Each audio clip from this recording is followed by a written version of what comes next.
shit. What is going on, everybody? Welcome back to Sideline Summit. I'm Antonio Perez, joined as always by Danny Cole, DCU Penn's finest, Chris Coach, CB Coach Floyd. We got another great episode for you guys today. We will be recapping the NBA Finals through its first three games. The Pacers are in the lead 2-1.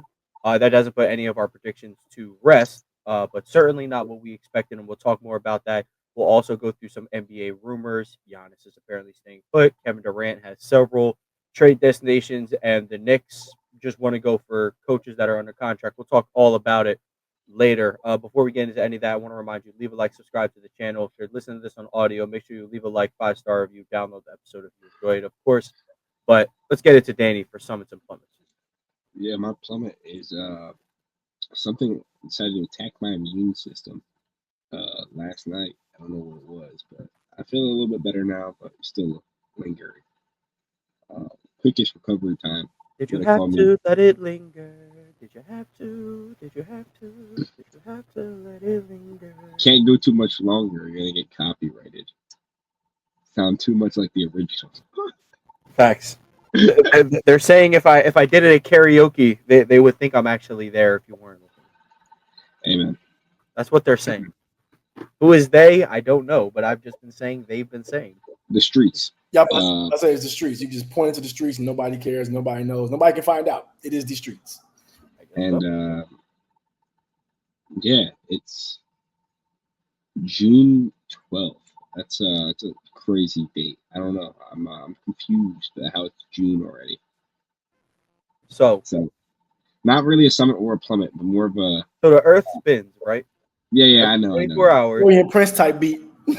So you get the rebound, right? The ball like Danny's always so fascinated, like, oh, like time flies, like how is it this? And I get where he's coming from, but I love to be like, so the way our solar system works, okay? No, but third planet. On the realist way, like it feels like yesterday was like March. That is true. And then like I'm moving fast. I guess so.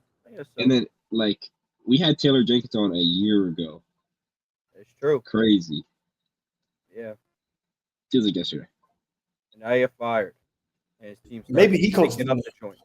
Yo, the Knicks don't got the contract. Well, he doesn't have a depth problem. He's gonna use his guys. Yeah, McBride, get ready to play because you're gonna get in. PJ Tucker, get ready to play. PJ Tucker. That boy is tired. Yes, you are. You may not know yet. Yes, you are. Threes. You're done, brother. Been a good run, but you're out of there. He's just gonna keep collecting this bag on his Udonis Haslem. I don't mind it, bro. He's just paying for his sneakers, bro. That's all he's doing. I'm cool with that. He don't feet. That's worth something, right? Yeah. Yep. Jason Tatum has an underrated sneaker closet. He did like a YouTube video. OD. He got a lot in there. Yeah, when you get a lot of ones. When you get $360 million, you better have a good sneaker collection. Low key, or when you're Michael Jordan's favorite. There you go. Yeah, sign with Jordan at GG. Yeah, because his other athletes are Zion. That's going very well. And the other one's Luka, which I don't think resembles Michael Jordan in the slightest. So I think he looks at Tatum as like a favorite son. And you could welcome in my boy, Trey Young. He's a Jordan athlete now, too. He is Jordan. And he had a good run with Adidas, though. He did. He was at Adidas, right? Mm-hmm. He had a good run. Yeah. 4 shoes? 5 shoes? Yeah, they had those Slushies collabs, but they were nice. These ones, yeah. Jordan's going to promote him better, bro, probably. Which also means Trae Young's going to be a Celtic. Yeah, just free him. Hey, man, you can trade Derek White and Jaylen Brown for Trae Young and you pair him. Derek White not leaving, bro. Oh, you know what would be crazy? Jordan orchestrates Trae Young to Orlando. Now he has both his Jordan athletes over there, Trae and Paolo. Paolo's also a Jordan athlete. I'm interested. With Tatum and Paolo, if he got his hands on Cooper Flag, then I'd really start to think he is a type. But don't worry, that New Balance won't last long. That'll be gone soon. Somebody's gonna do that. The main event. That is lit, though. I ain't gonna lie. But let's go to Chris for his Summits and Plummets. Well, Summit. I had an interview today, and it went very well, so that's good. I'm trying to get into the Dallas ISD school district as a coordinator to help the kiddos from a place where I kind of help with the marketing and help them with all that stuff. So I'm hoping to hear some good news next week. That's one summit, and then other summit. My boy Cedar is officially 5 months old officially as of like 3 days ago. And he's showing his age. He's getting smarter, working harder. He had his first puppy fart that I heard. Insane smell. Not sure what he's eating when I'm not around because that couldn't have been regular dog food, but some of them, my boy getting older. And another summit for him. He's starting to figure out how to jump on top of things. So I was eating my food the other day. I left and came back. Dude was just licking my sandwich. I'm like, how'd you get up here? But I saw he jumped on the little chair. So you know what I said? I said, you know what? Instead of being mad, Darvin Ham salute. I get it now. You can only applaud the creativity. Yeah. You can only applaud the creativity.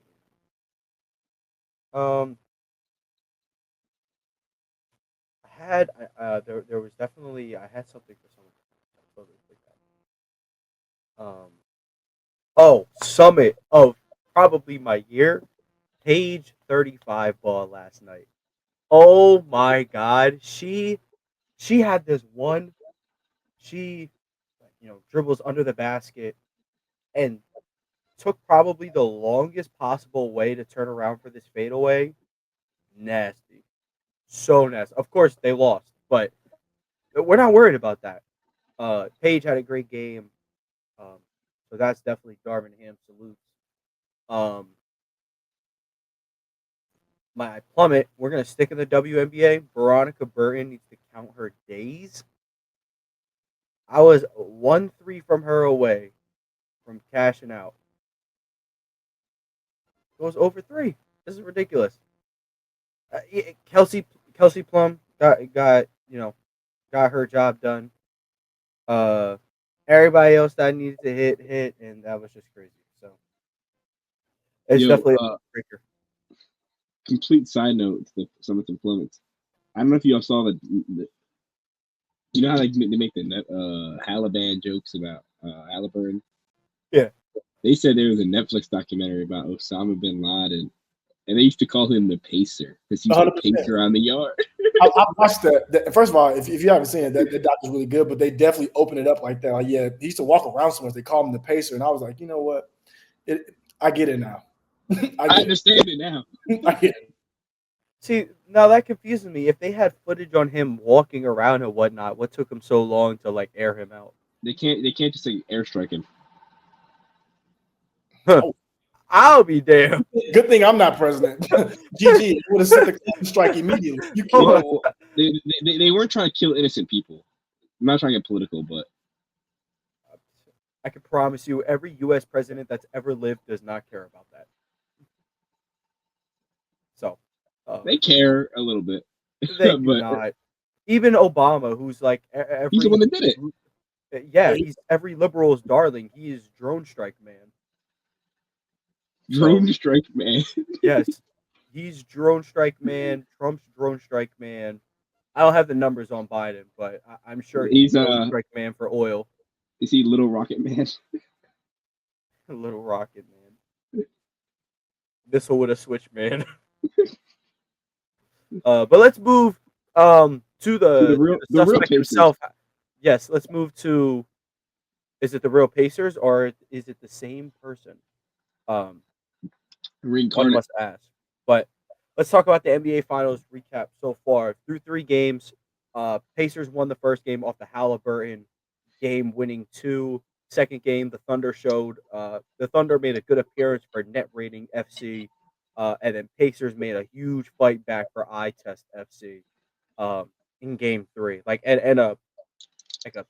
would say a pretty convincing win. It wasn't double digits or anything, but throughout this whole game, I was like, yeah.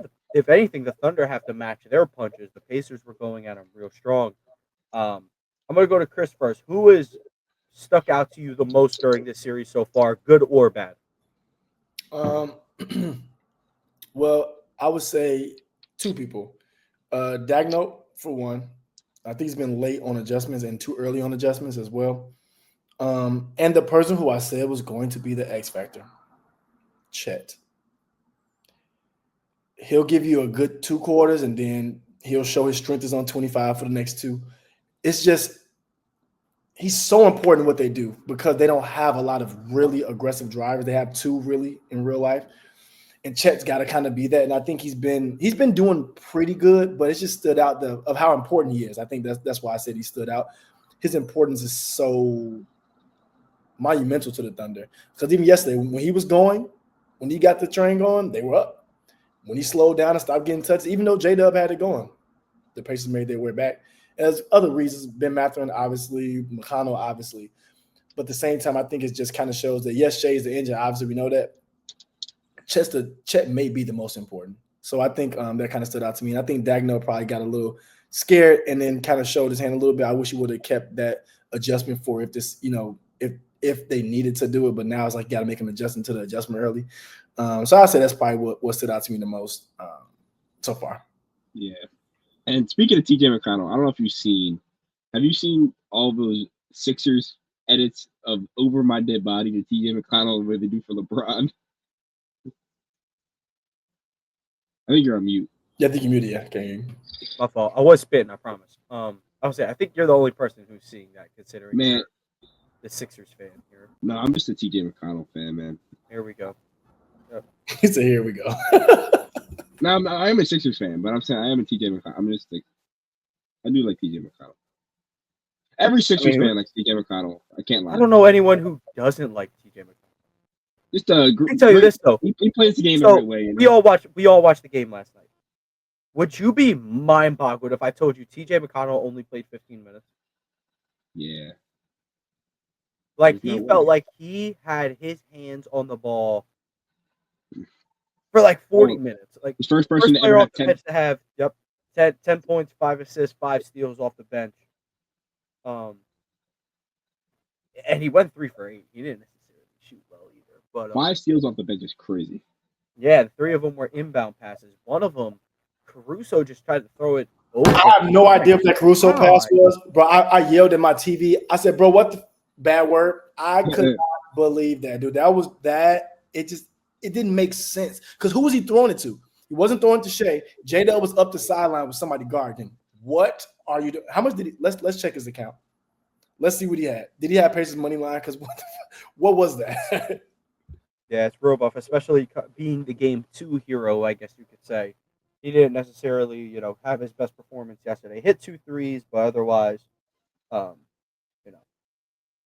don't look great. But that's also kind of never his game. However, when you're a type of guy where stuff doesn't show up on the stat sheet, we're also going to remember the things that, well, I guess the turnover is going to show up in the stat sheet. But that's also just like a dumb move. It took a couple of games to come through, but I said TJ McConnell was my X factor. The real anomaly of the NBA. Why are you even here? And he showed it. He's stealing inbound passes. He's taking bigger wings to the cup and, being able to get his shot off, making extra passes, being a pest on defense. Just literally a walking stereotype outside of the fact that he's white and he can't shoot threes. That's what really makes him the anomaly. But he played real strong. I will say,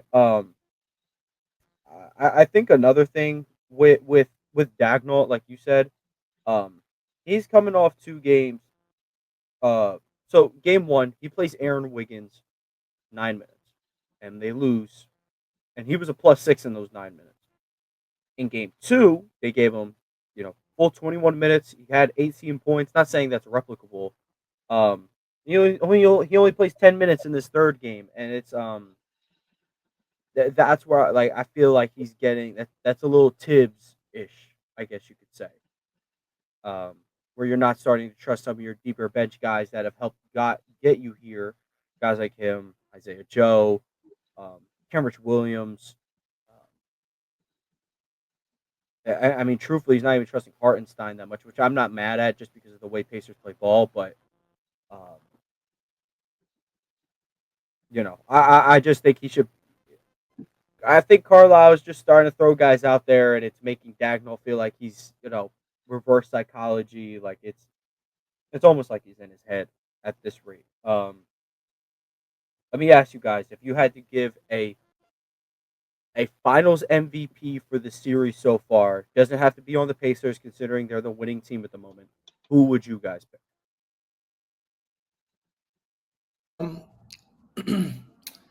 I would give Finals MVP to Pascal Siakam. Okay. And the reason I give it to Pascal is because I said this when people were saying, "Oh, Halliburton should get his Conference Finals MVP." No, and the reason he shouldn't have got it, not even because I'm a Hallie hater, because you can put in T.J. McConnell, and I swear he won't replicate Halliburton because that's not what he's going to do. But you will not lose much when Siakam goes off the floor. You feel that. You feel it on defense and offense because your offense runs a lot smoother with Siakam out there because he creates so many mismatches. So for me, I think he's been the most valuable player in this. If I told you he was a -10 in game 1, would you believe me? Nope. I mean, I would believe it, but -10s and the plus minus doesn't really matter to me after. Honestly, it doesn't matter to me at all. He was the only starter with a negative plus-minus in game 1. Yep. And like I said, but that's because he plays a lot of the bridge minutes, like a lot of the non-Halliburton minutes where he's got to take Ben Shepherd and Benedict Mathurin. And he plays point guard at that time for a team that Yeah. And then he also has to go guard like Chet Holmgren. So yeah, so that's why plus minus is a stat that I care about to an extent, but not as much because I think that's one of those things where I think eye test can kind of outprove plus minus because I think you take Siakam off the court, even though his plus minus was trash.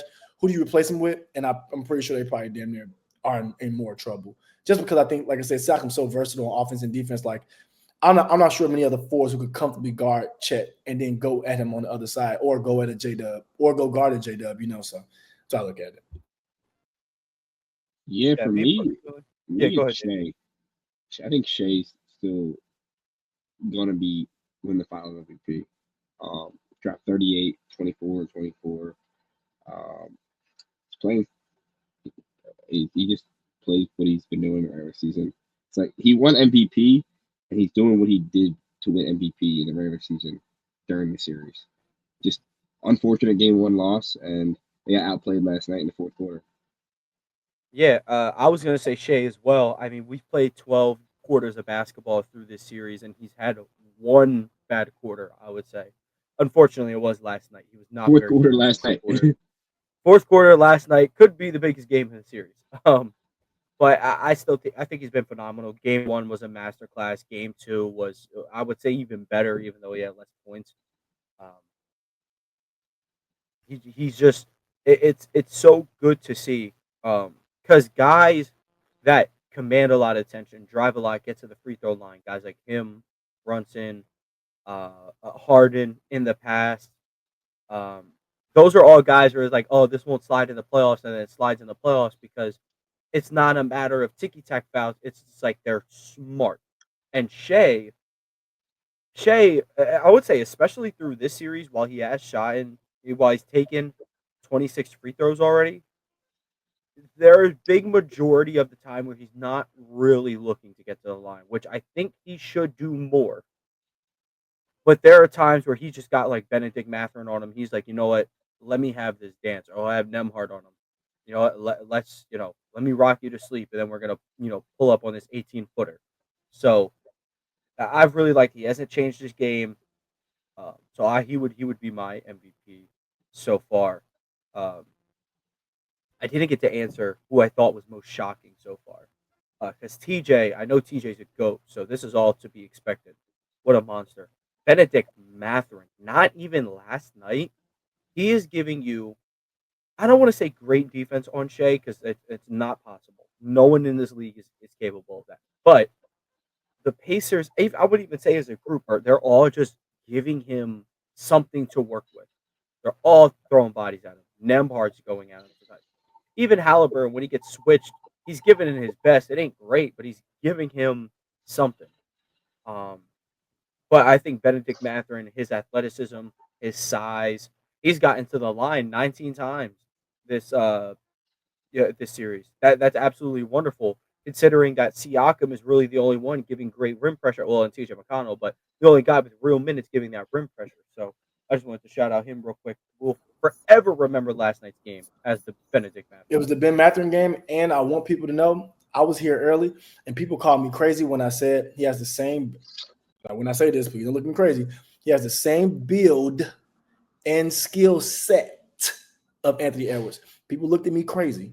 They looked at me crazy. But if you watch Ben Mathurin play, When he's going, he looks just like Anthony Edwards. And I'm not saying he is that, but that's why I said if Ben Mathurin started consistently, this is what he would give you every night. He averaged 16 or the last one the year before. And like you said, last year, they missed him on that run so much because of what he can do on offense and defense. Like Ben's the X factor. And I like the way Carlisle's kind of using him. Ooh. Yeah, I mean, and last night specifically, I mean, he's hitting threes. We always talk about the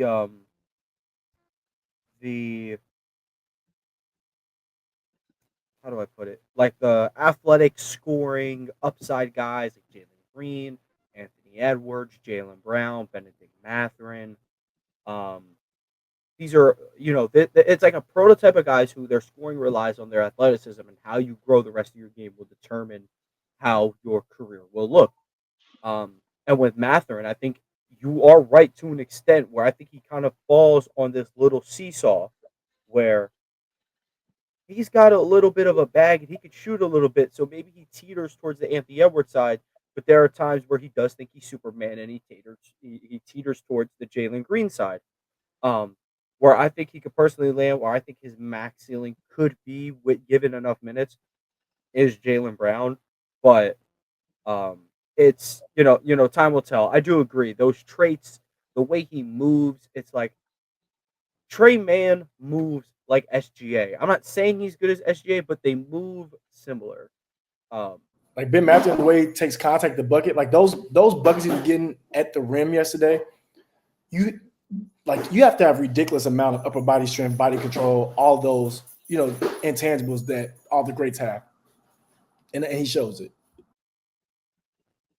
yeah, yeah. So he's been hooping this series. There's a lot of speculation going on Twitter. I wanted to ask you guys: Rick Carlisle wins this championship. What does that do for his legacy? He will have coached the 2011 Mavericks and then the 2025 Pacers, two of the biggest underdog stories of this century in the NBA Finals. What do you guys think a ring this late in Carlisle's coaching career could do for him?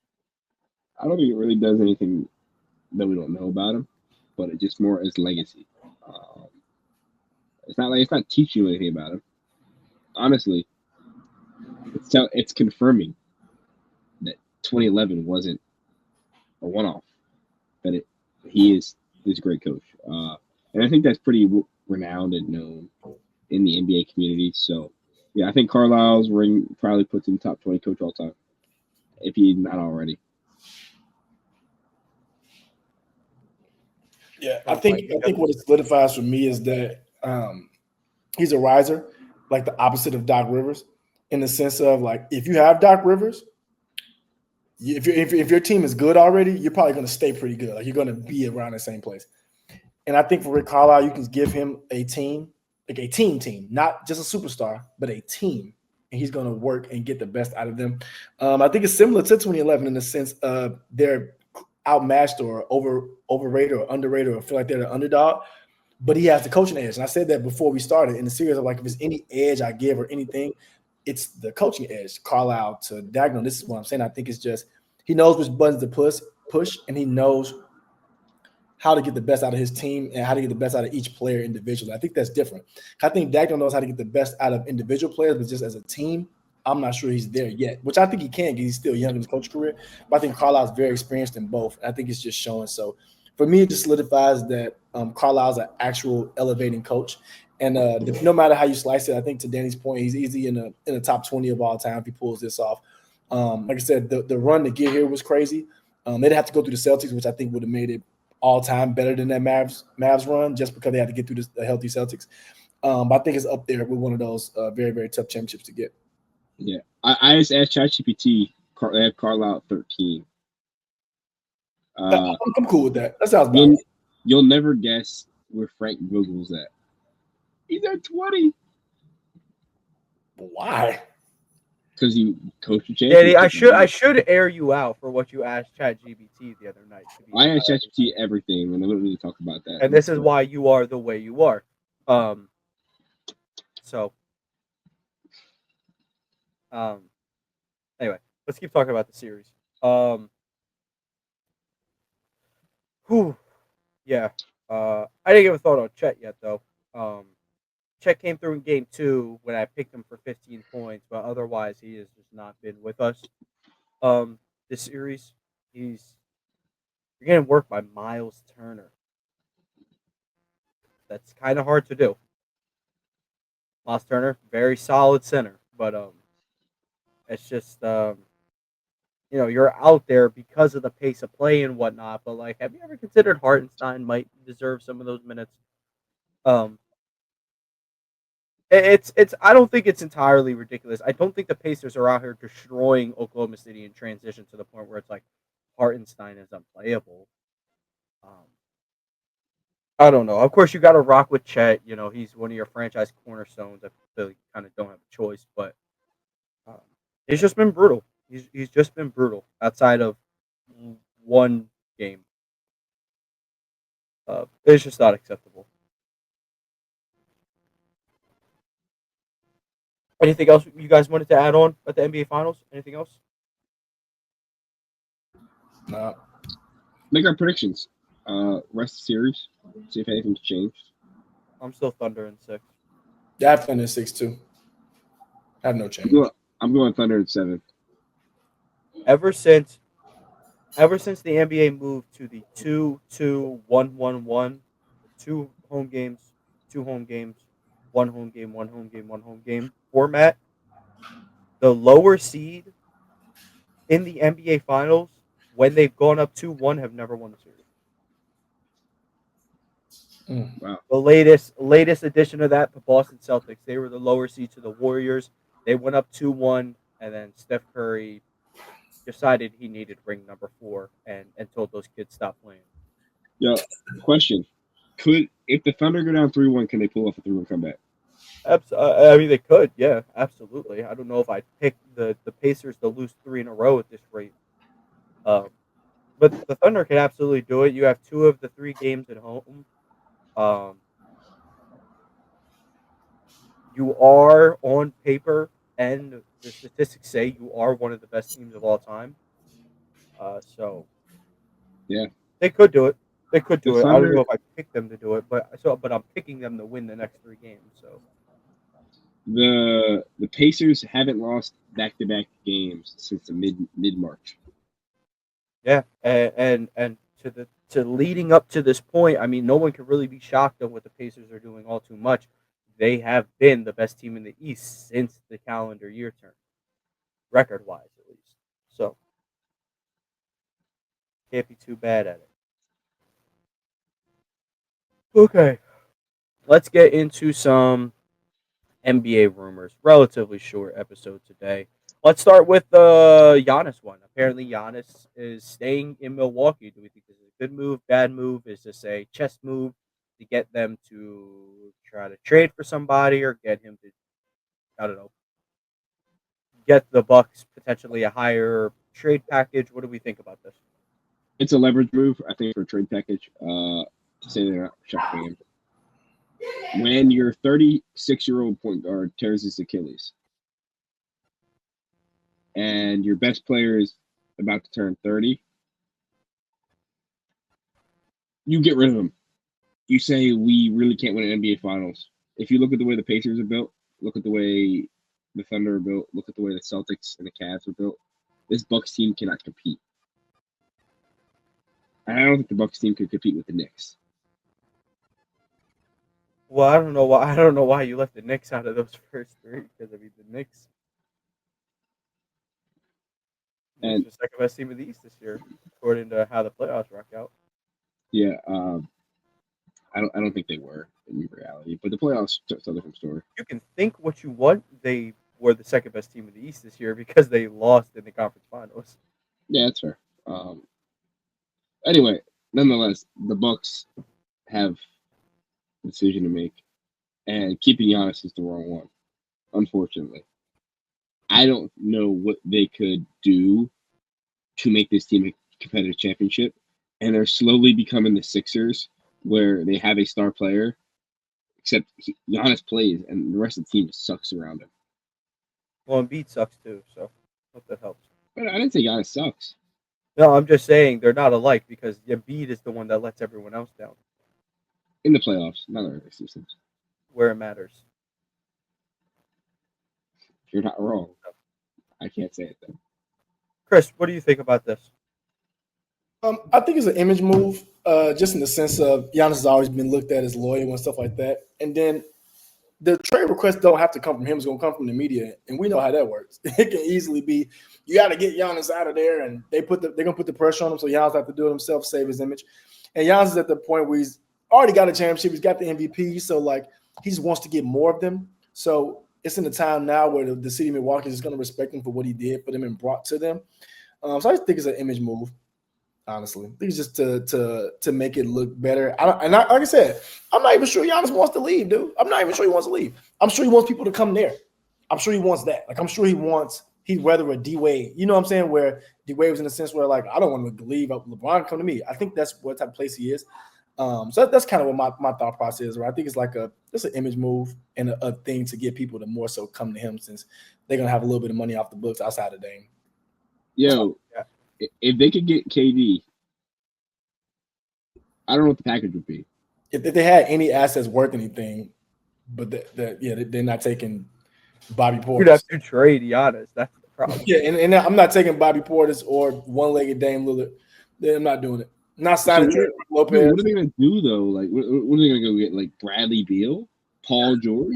Well, you don't know who's available yet until they're available. Like, especially in the NBA. Like right now, it's like 4 people we know. And as soon as the season starts, you know it's gonna be 4 to 5 more people available that we never thought of. So as soon as the summer league starts, actually. Yeah, right. So as soon as any milestone, like we're gonna be at the draft, Shannon's gonna be like, well, reportedly, I'm making this up. Reportedly, Shangun wants out because he was dangled in trade conversation. Like, you know what I'm saying? There's gonna be some things where we just don't know yet. And I think Giannis is being patient because he can. Like he's not on the last year of his deal, you know what I'm saying? He's not on these last things, so he's kind of got a little bit of time and leverage. So I think he's trying to be patient. Because who knew what's the name? Who knew Giannis wanted out at any point if he ever did want out, you know? So I think he's kind of in that space right there.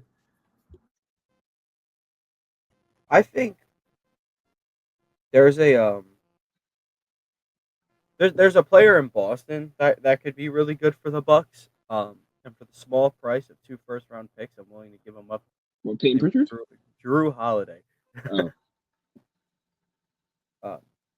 I still just think back to it now. Just a complete overthinking masterclass getting rid of him because he didn't shoot well in the playoffs. It's just like that's not what you have Drew Holiday for, and they kind of just didn't realize that until it was too late. Sign Middleton back, get Drew, run back the team from 2 years. Yep, run back the same exact squad. Let's do it. Here we go. We're gonna go. Drew Holiday's $30 million. We're gonna roll with we're gonna go roll with. Nah, they can't even make this money match. I was trying to find a deal to get Giannis on the Celtics, but it would just be easier just to throw Jalen Brown in the trade. No, I think this is like for whether it's Danny's point of view or Chris's point of view. I mean, this is clearly like Giannis. Just it's either y'all are coming to me or I'm going to you. Hopefully Giannis realizes no one wants to come to Milwaukee. Just not the hot spot. When was the last time All-Star was in Milwaukee? Aaron Rodgers. He gonna understand what LeBron was talking about when they brought him Antoine Jameson, and instead of Amari Stoudemire, I think that's gonna push Giannis to the edge. That's the one that's gonna get him. That's what happened. Celtics. Yep. Remember that? He's gonna join Tatum in the Celtics. No, unfortunately, he's going to be you know what's going to really be terrible? I'm telling you. The Thunder lose this finals. They're going to go get Giannis, dude. I'm trying to tell you right now. They're going to do it. They're going to do it, and it's going to suck. They're going to if they lose. Hopefully they got Oxtail up in Wisconsin for because Chet, you're going to have to learn. Or you know what? Hardenstein. Sorry we couldn't play you. You want to be a starter? Don't worry. See ya. Hardenstein and sorry, J-Dub. Jason Wallace and J-Dub. Yeah, Hardenstein, J-Dub, 3 first-round picks. And Casey Wallace, and then Isaiah Joe to starting lineup. The Bucks are going to milk whatever they can get. Yeah, they're going to get them for Giannis. You have to get 2 to 3 players plus 2 to 3 picks. You have to like I was telling Tone, like when you have one really good asset, you gotta milk it for what it's worth. Like if you're the Lakers, if you trade Austin,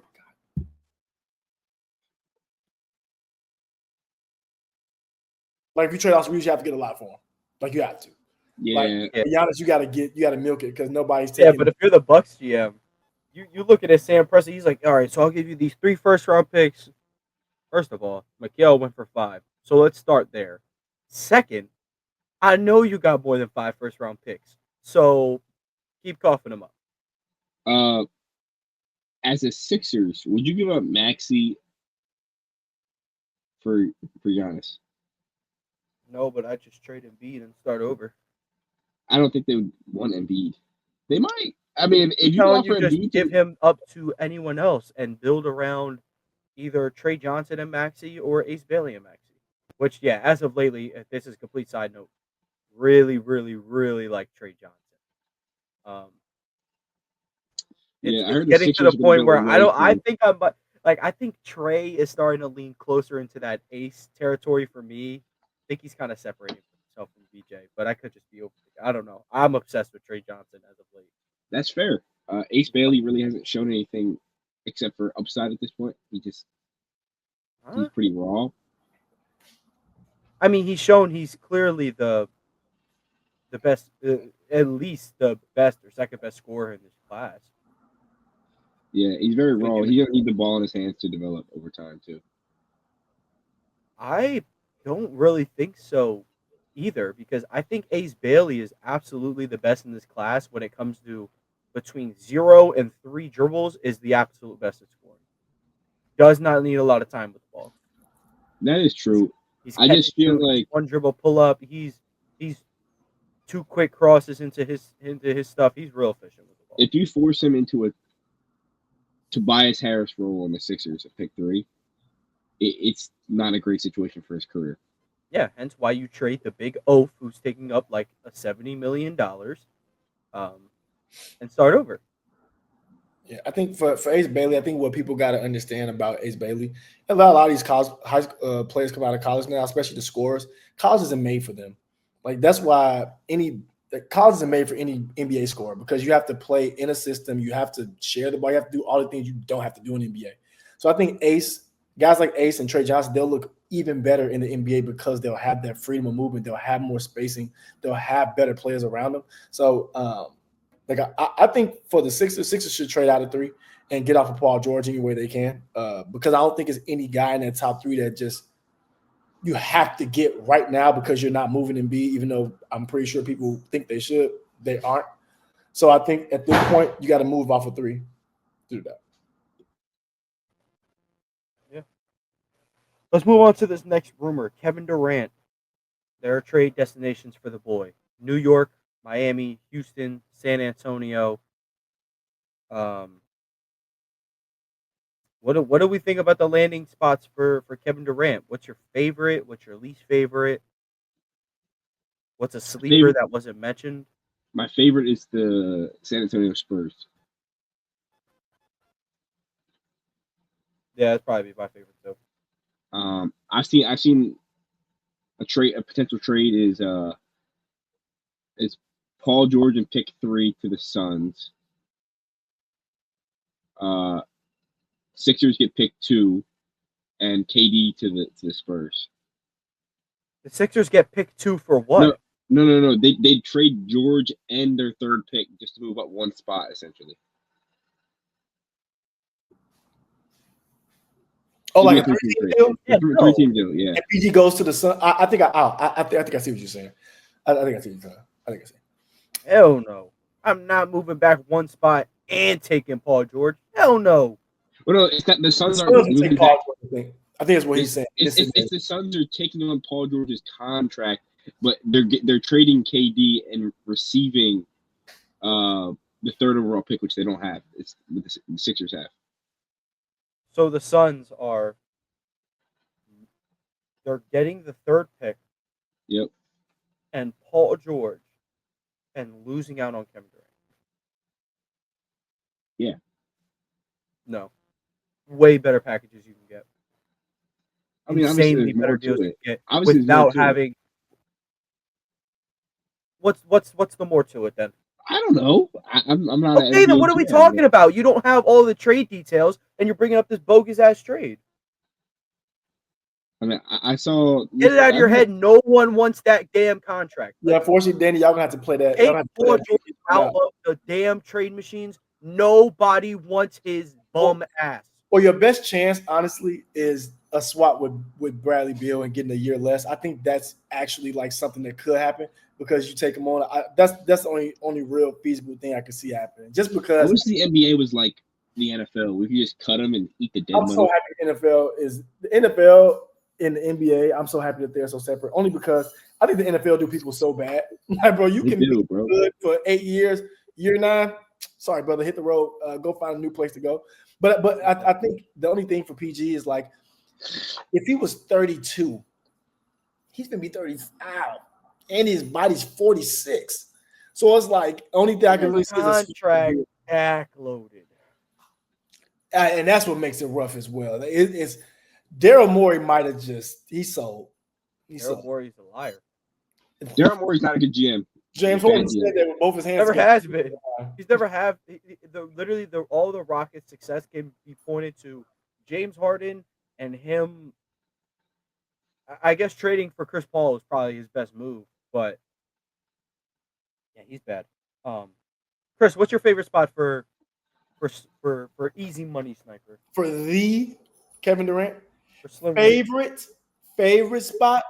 favorite spot. Not what works, not what's gonna result in titles. What's your favorite spot? The Minnesota Timberwolves.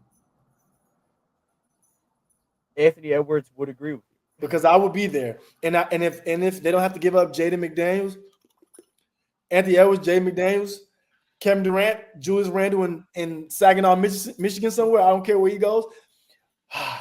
Sign me up because I think it would invigorate KD and Ant. Because then if you getting your childhood idol for 2-3 years or 2 years, however long it is, KD, you getting a young pup who you know gonna give his all because he want to win one with you. I think it's just a great pairing, just aura wise, and just camaraderie wise. I think they will really get along because I know like they got along USA, and you can tell that he has an admiration for them, but also a mutual respect for the players they are. So that'll be my favorite place. I would love to see it. Give him Jaden McDaniels. They got KD. We get Jaden McDaniels. And you get both. Now we got both. No. Swap. No. Jamie Daniels stays. Julius Randle goes. I'm not moving Jamie Daniels. I'm not for Kevin Durant. Not because he's better than that.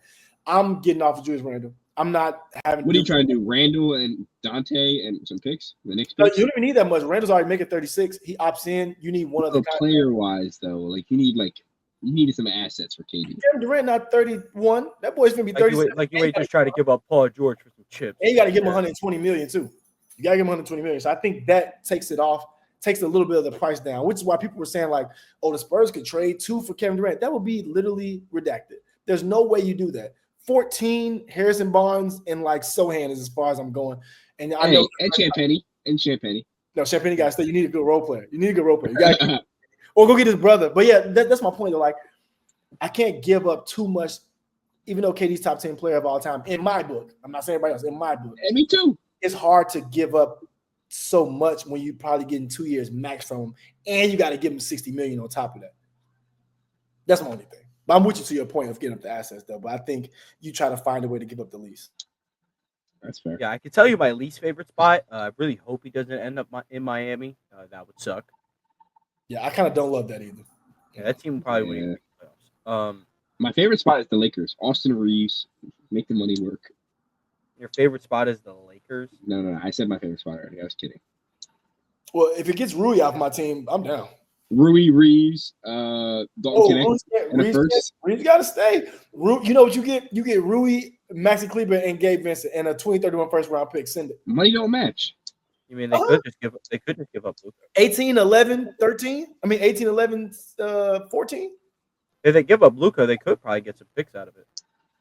Thoughts? Kevin Durant 3 picks. I'd do it. Ask Nico. Nico will figure it out. That's my guy. Shout out Yo, Luka gonna be going from franchise to the most traded player of all time. It's only going to be Yes, funny when Jokic and Luka because fight. every franchise that is blessed by the great Luka Doncic will learn you'll never win a ring with him on your team. And the crazy part, he's going to win a ring when him and Jokic link up, and that's going to be so. It's going to be the European. They're going to be the most Swiss cheese defense I've ever seen, because the whole thing, Luka can only be on the defensive end when you funnel him into a league big. That's why the Lakers stink, because they funneled him into Jackson Hayes. And now you're funneling him into Nikola Jokic. But you know what? Luka is a solid post defender, though, which doesn't matter because he's a guard, but he is a post defender. He's a decent post defender. He is a good post defender. But it doesn't matter because he has to guard guards, and it sucks. But I think in reality, I think they do link up. But I think in that way, you know how to build your team. You know how to build your team around it. You got to have your Aaron Gordons, your PJ Tuckers. You got to have your wings, your Herb Joneses. You got to have all those guys. I think it's easier. Guys are pricey these days. 100%. And I'm not giving him Herb Jones. I love Herb Jones, but they said his next deal, whatever team go have those guys better have Jeff Bezos as the owner. So Celtics? Yes. Not team and Bezos, but a friend of a friend. And we're trying to get under the tax ourselves. I guess well, my favorite spot for him would be San Antonio. I want him to go train with the latest Buddhist monk. Yeah, that would be crazy too. That's why I think either of that, Giannis or KD, is insane with Wemby, because either way, Wemby gets something out of that. Like regardless. Yeah, like are we gonna be sick when we see like 1-on-1 practice videos, three dribbles between Vic and KD? But you know what's gonna really be disgusting if they were to get Giannis and then Giannis just transfers his mean streak into Wemby, because it's basically just the same thing but just 5 inches taller. So then you have a Space Jam Giannis that can shoot threes. He's a my team card at that point. Hey, Chris, we just wanted to see Chris Paul evolution. Maybe get a ring. But I want Chris Paul. I need Chris Paul to just fake retire and then figure out who's going to make the finals, then just sign. That's what I need. Look, Chris Paul is always welcome in Boston. Don't you stop that, because I'm not going to see a number 13 Paul jersey in Boston. That will make me throw up. Because he can't get 3. I know 3's taken. I know it's taken. I just know it. Too good of a number. Dennis Johnson, taken. Dennis Johnson, taken. It's gone. Dennis Johnson, can we have your blessing? Unfortunately, no. They're gonna make him wear 64, and I'm gonna throw it. That was like Abdul Carter asking LT, "Yo, can I get your number?" That's the greatest defensive player of all time, and Dennis Johnson. I would at least ask. I would hurt. They don't hurt. Yeah. I'm telling you, bro, they got to unretire all these numbers and just make a ring of honor. 33 is untouchable, 34, 6, and 5. 32. I would say Mikhail, too. 32, 17. Have a check-in. That's fair. I got And no one's going to wear 00 anyway, so Robert Parrish can keep it. But straight, yeah. Sure. I will say I do got some remarks on who's the best defensive player of all time from the NFL. If you say, look, I'm just going to tell you right now, if you don't have Lawrence Taylor, you are wrong. I think it's Reggie White. You're wrong. You are objectively wrong. You are objectively wrong. You ask anyone who played in the era, they'll say Reggie White would have been the best defender of all time if Lawrence Taylor didn't exist. It's the same thing with Fletcher Cox and Aaron Donald. Fletcher Cox would have ran this decade if Aaron Donald didn't exist. Just how it goes. Reggie White's not better than Lawrence Taylor. Hell no. He had to run out of town to get his ring. We don't respect that chump. Don't worry about it, y'all. Don't worry about it, because this debate's going to be over. Because I don't know if y'all been watching Ravens Wire. Malachi Starks is on his way to be the best defensive player of all time. He's already leading huddles, breaking down, and he's helping people do things. He's getting Mike Green on track. Chris, unfortunately, he has no chance of being the best Ravens safety of all time. That's because he's going to learn. Don't worry about it. He's not even the best Ravens safety on his team. He's not even the best Ravens safety. He can't be the best Ravens safety in the last 15 years because Ed Reed is this. And the crazy part about that is I had a game on Monday, and I did like this thing where like I tried to get a steal, but I jumped like with one hand. And you know what they said, Danny? They said I look like Troy Polamalu. I said, don't you ever throw that voodoo on me. Yo. Ed Reed or nothing, but I do love Troy Polamalu too.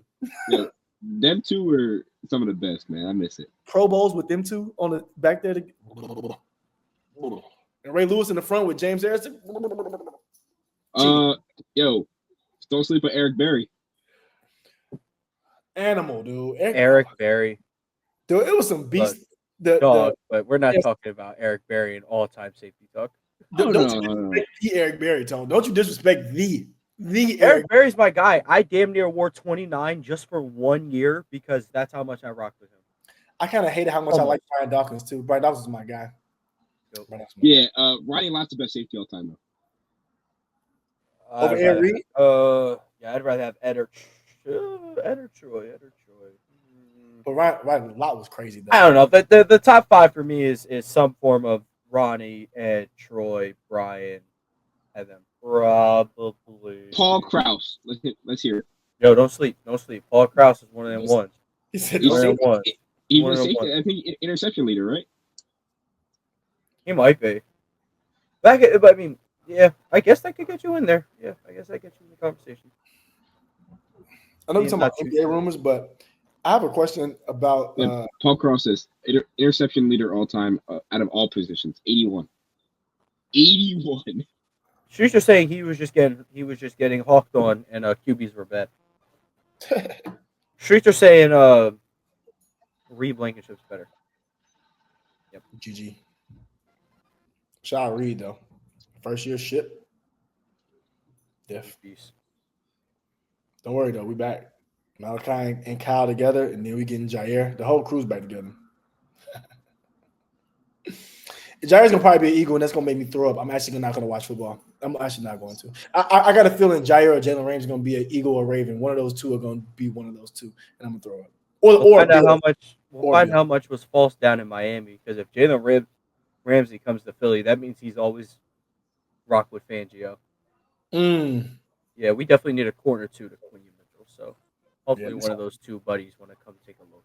Yeah, that'd be interesting. I think NBA offseason is gonna be interesting, just in the sense of like all signs are pointing to a lot of action starting really, really soon.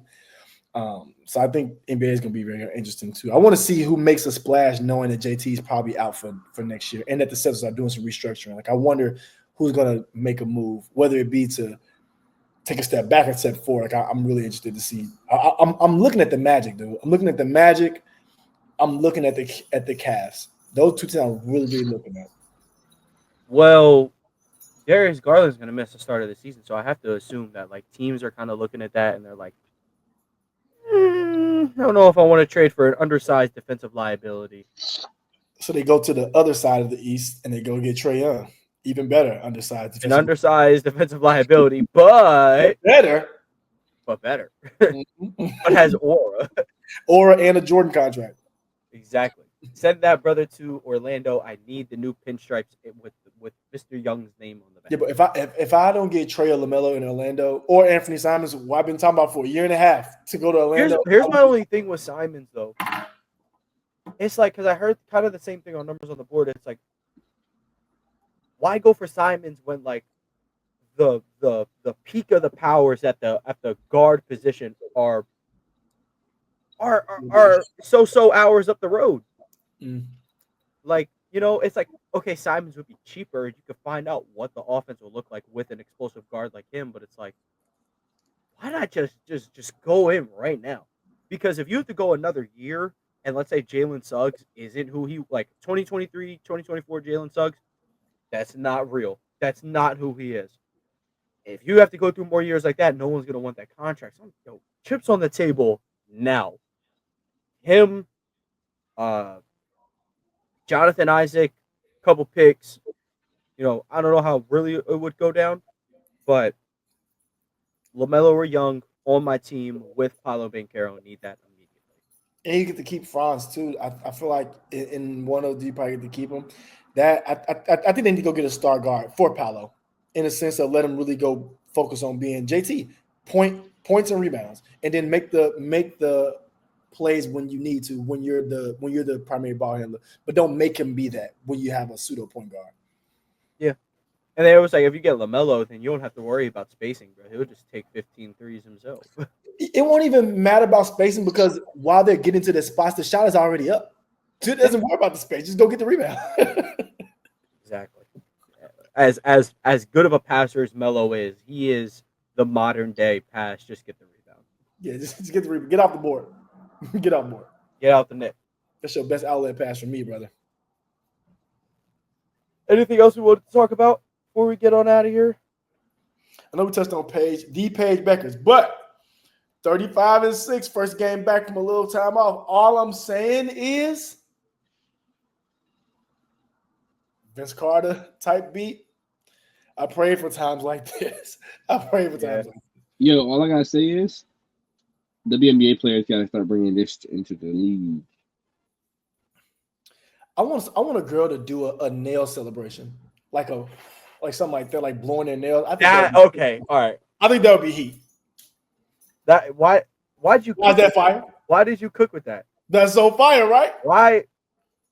Like, yo, they could probably. No, that would cook. That would be heat. Like imagine Like, Caitlin Clark hit her heat check quick 3. Blow, go like that. Oh, that'd be fire. Yeah, that'd be fire. Yeah. I'm about to tweet Caitlin Clark. Be like, someone, tweet her. Get in contact with her agent. Yeah, I'm gonna tell Wells from Jeff T podcast. I know he got connects to Indiana, but hey, just tell her to do this. Oh, that would be heat. That would be. But